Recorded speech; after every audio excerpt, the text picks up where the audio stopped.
할렐루야, 아멘. 하나님이 함께 하시는 이 귀한 밤에 오신 여러분들을 주의 이름으로 환영하고 축복합니다. 오늘도 하나님이 주시는 귀한 은혜가 가득하시길 예수님의 이름으로 축원합니다. 아멘. 오늘 본문 1절에는 오순절날이 이미 이르렀다라고 하는 것으로 시작하고 있습니다. 오늘 본문의 원어를 보면 때가 찼다라고 하는 의미가 있어요. 오순절날이 찼을 때에 오늘 이 성령이 임재하는 사건이 일어났다는 것입니다. 오순절 날까지 하나님께서 기다렸다라고 하는 것을 본문 원어에서는 이야기하고 있습니다. 그렇다면 오순절 날은 어떤 날입니까? 이 유대인들에게는 3대 절기가 있습니다. 무교절이나 오늘 말하는 칠칠절이나 또 초막절, 이렇게 세 개의 3대 절기 중에서 오늘 이 오순절은 칠칠절에 해당합니다. 이 칠칠절이 이렇게 세워지게 된 기원을 살펴보면 하나님께서 이스라엘 백성들을 애굽에서 출애굽시킨 뒤에 그들을 시내 광야로 이끌었고 시내산에 하나님께서 그들에게 임재하셨습니다.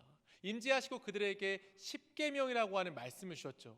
그 십계명을 주셨을 때가 이들이 출애굽한 지 딱 50일째 되는 날이었습니다. 그래서 이스라엘 백성들은 이 십계명을 받은 이 날을 기념하기 위해서 칠칠절, 오늘 본문에 나오는 오순절을 제정했습니다. 여러분, 하나님께서 이스라엘 백성들에게 십계명이라고 하는 말씀을 준 것은 굉장히 중요한 역사의 기점입니다.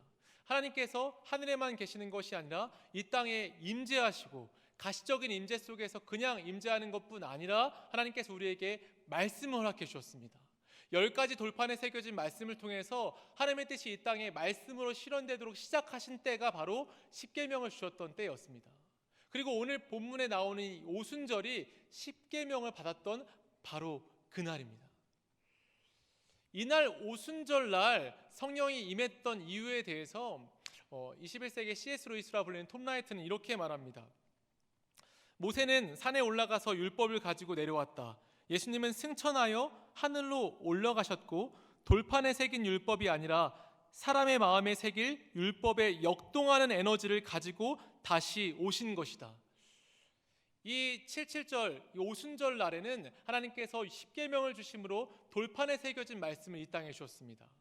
근데 이제 성령이 이 땅에 오심으로 이 오순절 날 성령이 오신 것은 그러한 십계명을 받은 것처럼 이젠 돌판에 새겨진 말씀이 아니라 우리 마음팍에 하나님께서 말씀을 세우시기 위해서, 우리의 마음에 말씀을 새기기 위해서 이 오순절 날 성령이 오셨다는 것입니다.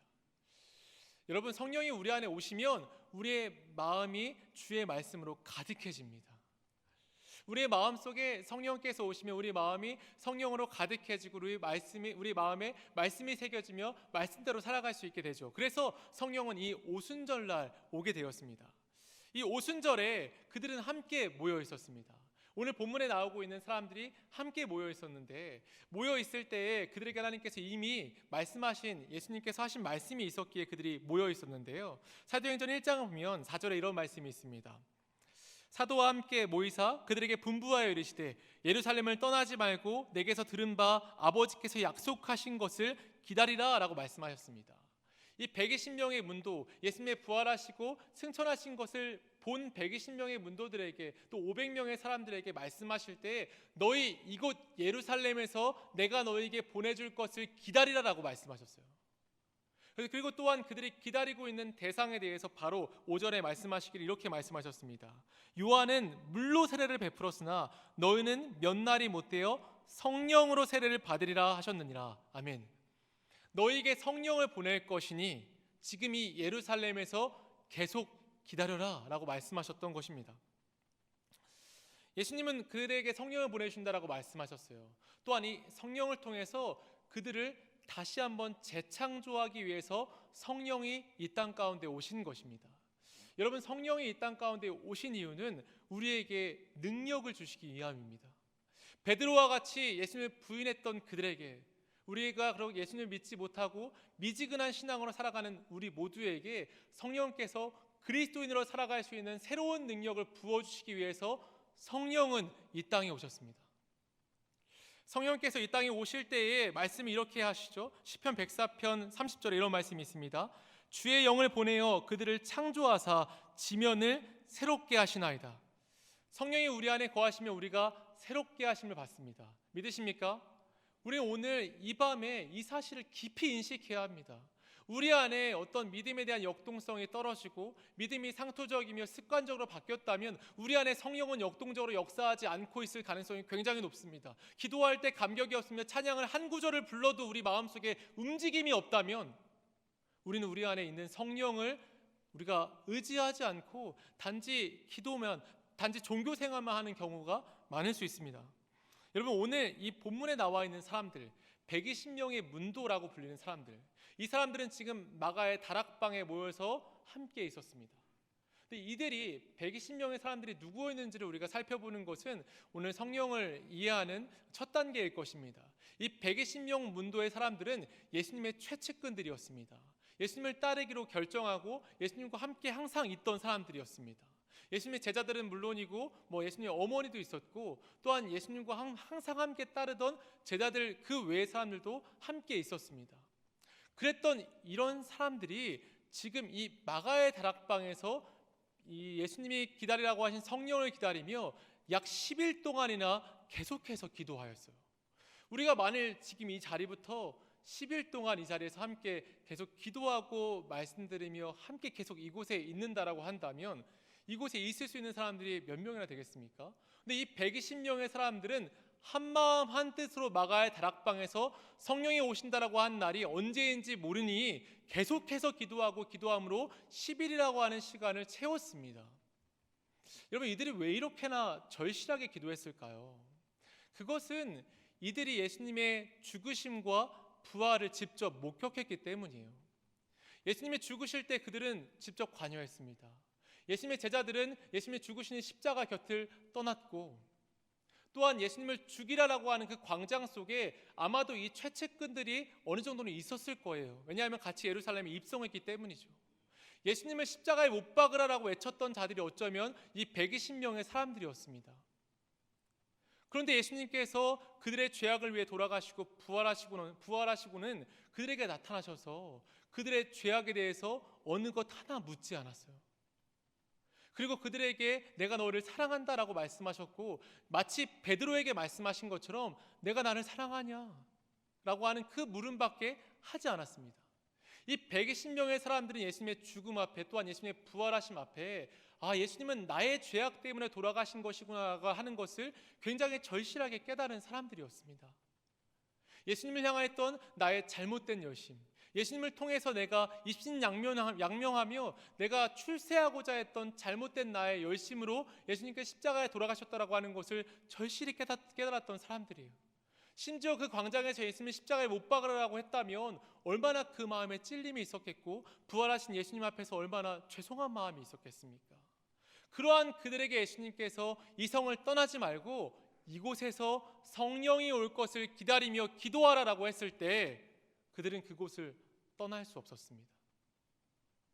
기도하기를 하루 이틀, 3일, 4일, 10일이 되도록 언제 성령이 오실지 모르나 언제 오실지 몰라도 절실한 마음으로 성령을 찾으며 기도했다는 것입니다. 또한 그들이 기도할 때 여러분 어떤 기도했겠습니까? 회개 기도했을 거예요. 그들의 마음속에 있던 예수님을 향했던 잘못된 열심들, 내 출세욕과 내 욕심들, 예수님에게 투영했던 내 권세와 내 명령욕, 명예욕 같은 그런 모든 것들을 회개했을 것입니다. 사랑하는 충신 성도 여러분, 우리가 오늘 이 밤에 하나님 앞에 기도할 때 이 120문도의 기도를 기억하실 수 있기를 바랍니다. 여러분, 우리가 오늘 이 밤에 기도할 때 우리가 예수를 주로 고백할 때 우리의 마음속에 이미 성령께서 찾아오십니다. 여러분의 마음속엔 이미 성령께서 찾아오셨을 가능성이 굉장히 많습니다. 여러분들 안에 성령이 계시다고 하는 것을 믿으십니까? 할렐루야. 우리 안에 성령이 계시다라고 하는 것은 믿죠. 여러분, 오늘 이 본문에서 말씀하는 성령의 임재의 부분은 오늘 우리가 기도해야 되는 것과는 조금 다른 부분이긴 합니다. 성령의 임재는 우리가 예수를 주로 고백할 때 성령은 임재합니다. 우리 안에 찾아오세요. 근데 성령의 임재와 성령 충만을 간구하는 기도는 다른 것입니다. 우리가 성령이 우리 안에 계시다라고 하는 것을 알죠. 하지만 우리 안에 충만하게 역사하지 않는 것은 우리가 성령 충만을 간구하지 않고 있기 때문이에요. 여러분, 성령께서 여러분의 삶 가운데 매일마다 여러분을 통치하시고 내 삶에 성령이 꼭 필요하다라고 여기십니까?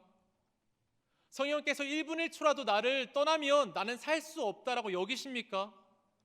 정말 그런 중심이 있으십니까? 만약 우리에게 그런 중심이 없다면 성령은 우리 안에 있는 죄로 인해서 성령이 가려져 있는 것입니다.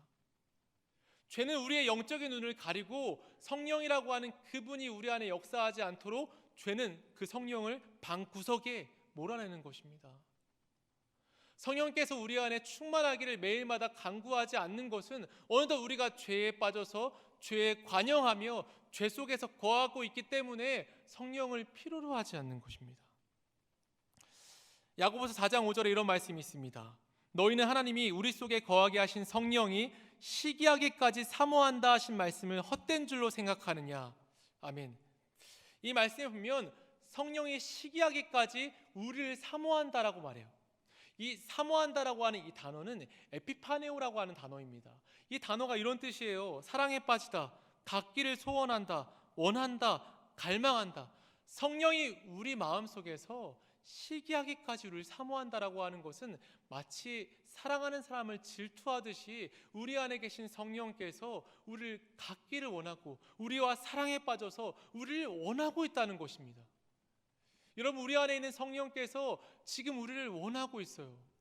우리 안에 충만하게 임재하고 싶은데 우리 안에 죄악이 너무나도 많아서 이 죄악 때문에 성령이 우리 안에 충만하게 임재하지 못하여서 마치 성령은 방구석에서 우리를 사모하며 죄악을 회개하며 성령 충만함으로 임재하면 좋겠는데 우리 안에 있는 죄악으로 말미암아 성령께서 역사하고 있지 못하고 있다는 것입니다. 그러므로 오늘 이 밤에 우리가 기도할 때에 성령 충만을 간구할 때에는 우리 안에 있는 죄악을 회개해야 합니다. 여러분, 우리가 오늘 이 밤에 기도하실 때 정말 회개의 영이 가득하여서 우리 안에 있는 일만의 죄악까지도 하나님 앞에서 회개하실 수 있기를 주의 이름으로 축원합니다.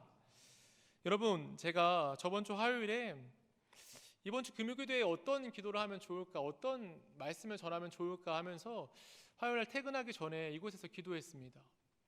저를 아시다시피 정말 목 놓아 기도하잖아요. 이곳에서 정말 목 놓아 기도했습니다. 하나님, 어떤 말씀을 전하면 좋을까요?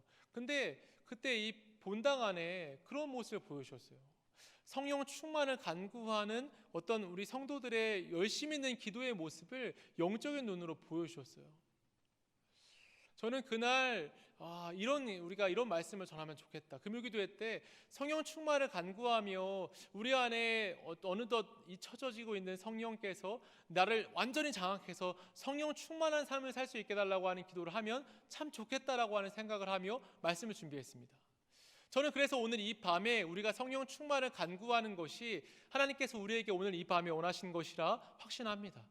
여러분, 오늘 이 밤에 성령 충만함을 간구하실 수 있길 바랍니다. 오늘 이 본문에 나와 있는 이 내용은 성령의 충만함에 대한 내용을 우리에게 보여주고 있어요.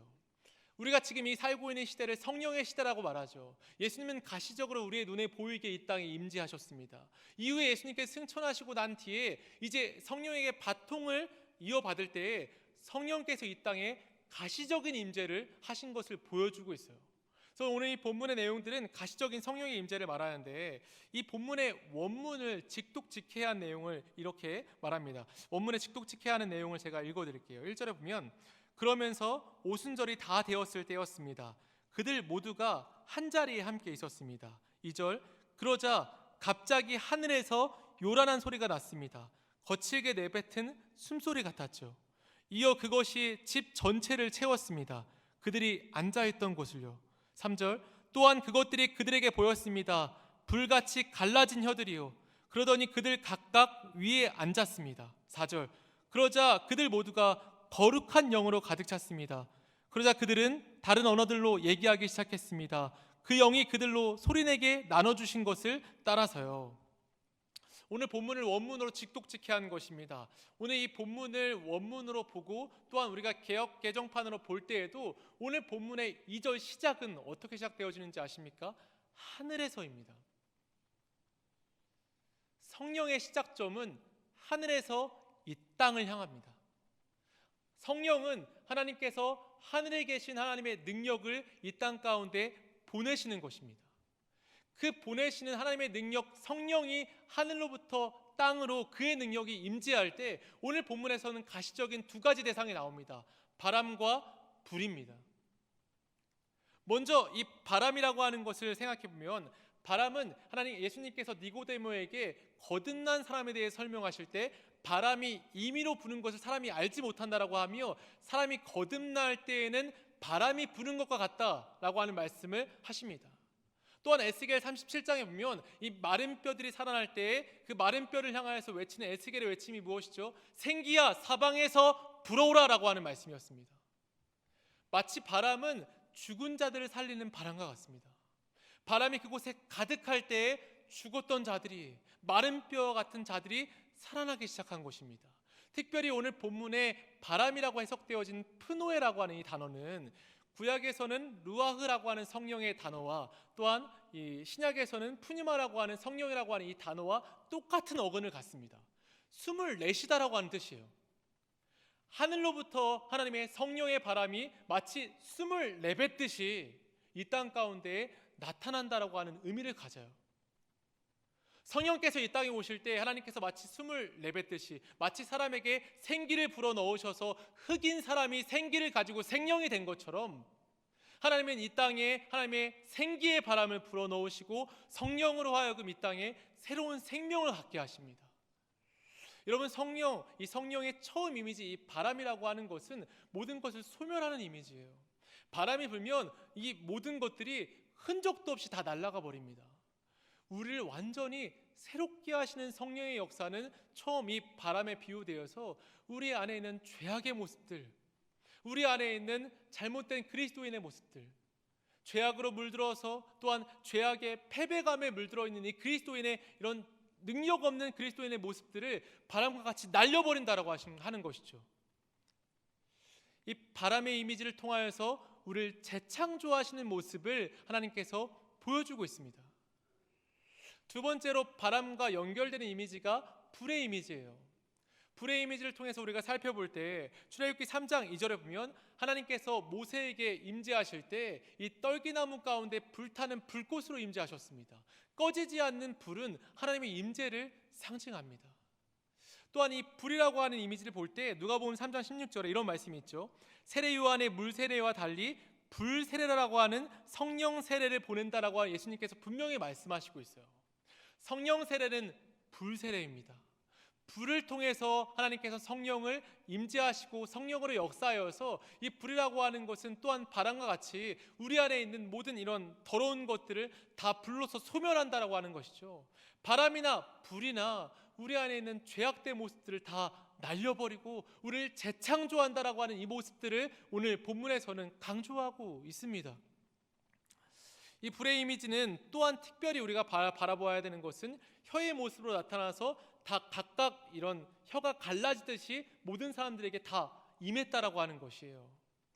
이 본문에서 보면은 각 사람이라고 나와 있지만 원문에서는 헤카스톤 아우톤이라고 그들 각각이라고 해석할 수 있습니다. 성령이 그들 모두에게 임하고 그들 각각 그 머리 위에 불처럼 임했다는 것입니다. 여러분, 성령이 이 땅 가운데 임하실 때, 우리가 오늘 이 밤에 기도할 때에 우리 우리 모든 이 공동체 속에 성령께서 충만하게 임하실 줄 믿습니다. 또한 우리 각각 개인에게 성령께서 우리의 마음 가운데 바람과 같이 불같이 임하셔서 우리 모두가 성령 충만으로 각각 충만해지시기를 예수님의 이름으로 축원합니다. 종교개혁자 칼빈은 성령의 사역에 대해서 이렇게 말했습니다. 하나님께서 사람의 마음에 불을 붙이시고 이 세상 허영을 다 태우시고 만물을 깨끗하게 하신다라고 말했습니다.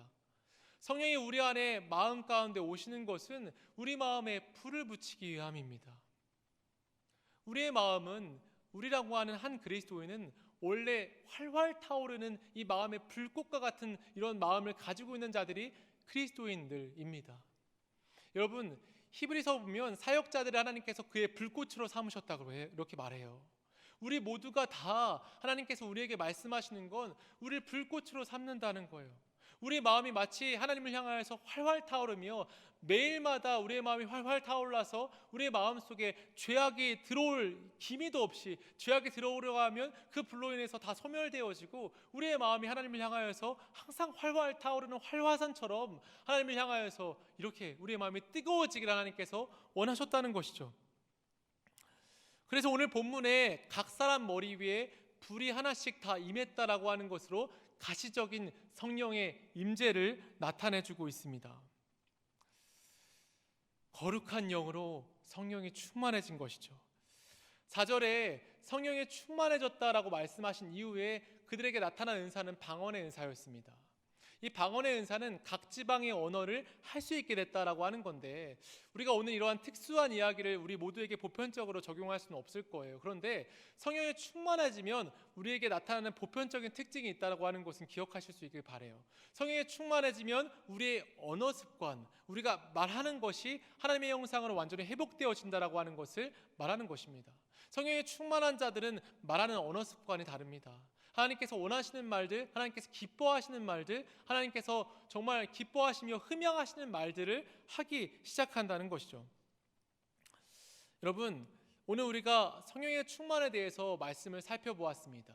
이 말씀들을 살펴볼 때 오늘도 우리 안에 이 사모하는 마음이 들 수 있기를 주의 이름으로 축원합니다.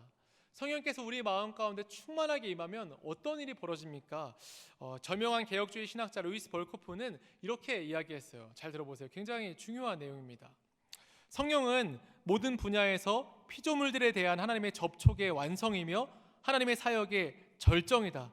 성령은 창조의 사역의 마지막으로 접촉하신다.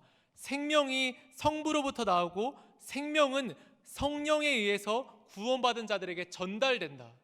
성령이 우리 안에 역사하시는 이 가장 큰 일이 무엇인지 아십니까? 하나님께서 우리에게 주시는 영원한 생명이 우리 안에 가득 임재하게 된다는 것입니다. 여러분, 우리가 이 땅 가운데 힘들어하는 모든 일들을 살펴보십시오. 우리가 이 땅에서 힘들어하는 모든 일들은 유한성 안에서 힘들어합니다. 어떤 재화나 우리의 삶의 문제들 속에서 무한이라고 하는, 영원이라고 하는 하나님의 생명 가운데 우리의 문제를 살펴보면 우리의 문제들이 문제가 될 일은 사실 많이 없습니다. 하나님은 우리 안에 영원한 생명이라고 하는 관점을 허락하시길 원하세요. 성령 충만한 자들은 어떻게 살아가는 자들입니까? 당장 눈에 보이지 않더라도 그 눈에 보이지 않는 것 속에서 하나님께서 행하실 일들을 보는 자들이 성령 충만한 자들입니다. 아무것도 없는 황폐한 땅에서 하나님께서 하실 일들을 바라보는 자들이 성령 충만한 자들입니다.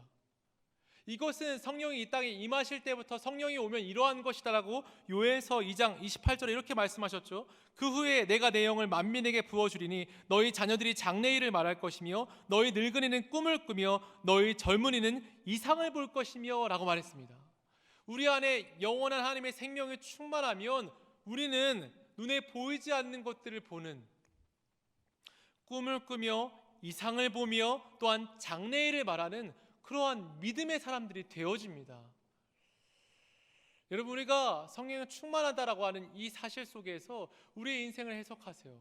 여러분들 마음속에 어떤 불만이나 어려움이나 또 불평이나 이런 모든 문제들이 있다면 이 성령 충만함 속에서 사실 모든 것들이 해결되어집니다. 하나님께서 우리에게 영혼이라고 하는 이 시각을 주시면 우리는 하나님의 영혼이라고 하는 시각을 바라보므로 이런 어려움 속에서 미래에 해결될 일들, 또한 이런 어려움 속에서 하나님께 주실 소망의 미래의 일들을 바라보는 시각을 갖게 됩니다. 그렇게 되면 우리의 모든 문제 속에서 성령 충만이라고 하는 것 속에서 우리는 문제를 해결할 수 있게 되어지는 것이죠. 사랑하는 충신의 성도 여러분, 아브라함이라고 하는 믿음의 조상이 있죠. 이 아브라함이라고 하는 믿음의 조상에게 하나님께서 이삭을 바치라고 했을 때 아브라함은 어떠한 말도 하나님께 더하지 않았습니다. 단지 순종했습니다. 그냥 이삭을 데리고 모리아산을 향해 나아갔고 이삭을 바치려고, 죽이려고 이 칼을 내려 꽂으려 했습니다. 그런데 이 아브라함은 믿음이 좋아서 이렇게 한 것이기도 하겠지만 히브리서에서는 그의 믿음에 대해서 이렇게 말해요. 그가 하나님이 능히 이삭을 죽은 자 가운데서 다시 살리실 줄로 생각한지라. 아멘. 아브라함의 시야 속에는 그런 시각이 있었던 거예요. 하나님께서 이 이삭을 죽이신다 할지라도 다시 살리실 것이다. 하나님이 주실 미래의 일들을 바라보는 하나님의 믿음의 시각이 아브라함에 있었다는 것이죠. 그러므로 우리는 성령의 충만함을 간구해야 합니다. 그냥 눈앞에 보이는 것으로 만족하고 그냥 눈앞에 한치 앞에 보이는 것만 바라보며 살아가라고 하는 마귀의 유혹 속에서 벗어나서 하나님께서 보시게 하실 그 가나안 땅, 하나님께서 보시게 하실 그 미래의 영원한 것들을 바라보는 시각을 우리에게 회복하게 하게 해달라는 그 기도를 성령 충만으로 해야 합니다. 여러분, 오늘 이 밤에 성령 충만을 간구하십시오. 우리의 모든 문제의 해결점이 성령 충만에 있습니다. 할렐루야. 여러분, 이 사실을 정말 마음 깊숙이 믿으셔야 합니다. 우리의 모든 문제의 해결점은 성령 충만함을 받는 것에서부터 시작되어지고 성령 충만을 받는 것에서 끝납니다. 성령 충만을 받는다면 우리의 모든 삶의 문제는 하나님의 시각으로 하나님이 우리에게 주실 이 미래를 바라봄으로 없는 것에서 있는 것을 바라보며 황폐한 곳에서 하나님이 주실 이 미래의 무수히 많은 생수와 같은 모든 것들을 바라봄으로 우리는 만족을 얻게 되어집니다. 그러므로 오늘 이 밤에 기도하실 때 성령께서 오늘 가시적으로 임하신 것처럼 우리 마음속에 정말 성령의 불과 같이 성령의 바람과 같이 우리의 마음을 휩쓸어서 우리가 정말 성령으로 재창조되어지며 성령이 우리 마음 가운데 충만하게 되어지는 그런 거룩한 역사가 있으시기를 거룩하신 예수님의 이름으로 축원합니다.